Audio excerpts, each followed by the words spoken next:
So ito po ang gabay sa atin. No? So dahil mula sa sinapupunan, iningatan tayo ng ating Panginoon, dapat makagawa tayo ng napakaganda.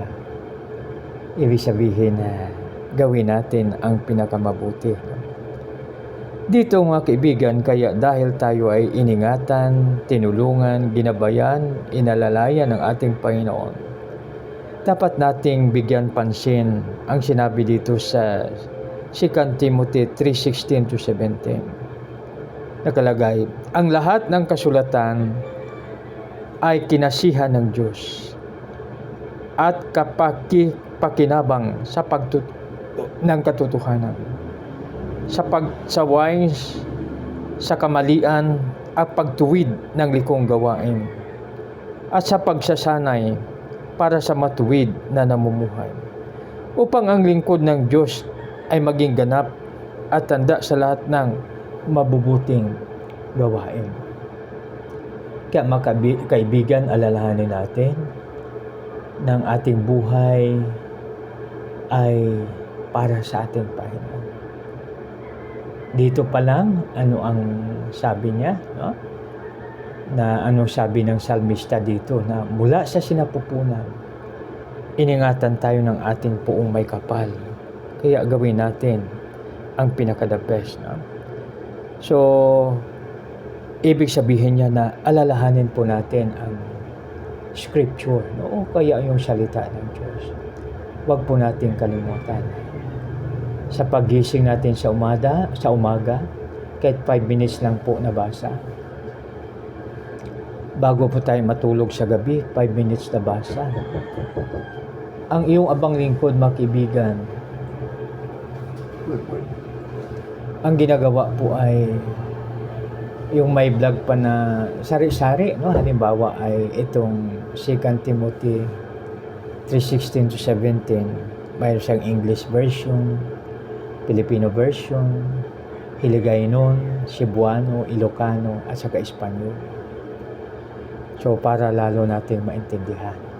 Kaya makibigan, alaalahanin po natin ang katotohanan na mula pa sa sinapupunan ng ating mga nanay. Tayo ay iniingatan ng ating Panginoon, iniholman niya, inayos po niya, at yung tayo ay iniluwal ng ating mga magulang, iningatan pa rin tayo ng ating Panginoon. Alam niyo po ba na nakasabi dito na habang tayo natutulog, ang Panginoon ay hindi naiidlip at hindi natutulog upang tayo po ay gabayan. Kaya sikapin po natin everyday magbasa po tayo, o kaya i-share natin, o kaya ating i-search, tapos natin search, ating i-copy paste at ipadala sa ating mga kaibigan, no? Lalong-lalo na ito na yung topic natin ngayon, no? Ang lahat ng kasulatan ay kinasihan ng Diyos at pakikinabang sa pagturo ng katotohanan, sa pagsaway sa kamalian, sa pagtuwid ng likong gawain, at sa pagsasanay para sa matuwid na pamumuhay, upang ang lingkod ng Diyos ay maging ganap at handa sa lahat ng mabubuting gawain. No? Kaya ang purpose ng mga gabay ay upang makagawa tayo ng mabuti. So, di ba napakaganda, mga kaibigan, pag mabuti ang ating ginagawa? Napakaganda pag tayo ay gumawa ng the best.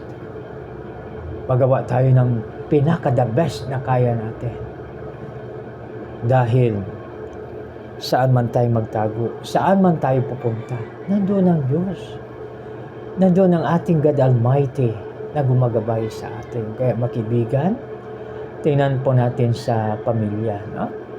So, i-apply po natin sa pamilya. Sa pamilya, pag halimbawa, Christ-centered o kaya committed to Christ. O kaya pwede rin natin sabihin na God Almighty centered o committed to our God Almighty.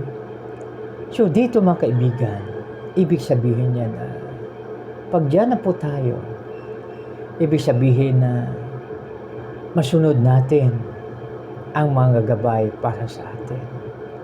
Halimbawa, mayroong nagkasala. So, ito na lang po para the best, no? Na bago tayo manalangin o bago natin ihandog ang ating mga sarili sa ating God Almighty, nakalagay doon sa instructions, no? Kung mayroong kang kaalit, yung iyong handog na dala, iwanan mo po muna. Itabi mo po muna at puntahan ang tao na iyong kaalit at mag-usap po kayo at magpatawaran. So, ibig sabihin niya na bago tayo manalangin upang marinig ni Lord ang ating prayer, dapat humingi po na tayo ng tawad at magpatawad kung sino man ang nagkasala laban sa atin. So, di ba napakaganda pag yan ang gagawin po natin? Ha? So, dahil mga kaibigan, isa sa mga causes ng stress ay kung hindi tayo, pag may tinatago tayong mabigat sa ating puso. Kaya mas maganda na sanayin po natin ang ating sarili, magtulungan tayo, i-remind natin ang bawat isa na kung mayroon man nag-alitan, magpatawaran po. Patawarin natin ang bawat isa. Kasi lahat naman tayo ay mga makasalanan. Kaya kung tayo may magkamali, nakapagsalita tayo ng hindi maganda sa ating kapwa, na nasakta natin siya, ingin natin ang tawad. Pwede natin sabihin, kapatid, baka pwede naman patawarin mo ako, nagkamali ako, ito yung nasabi ko, no? So, di ba, no? Pag halimbawa tayo ay nagda-drive,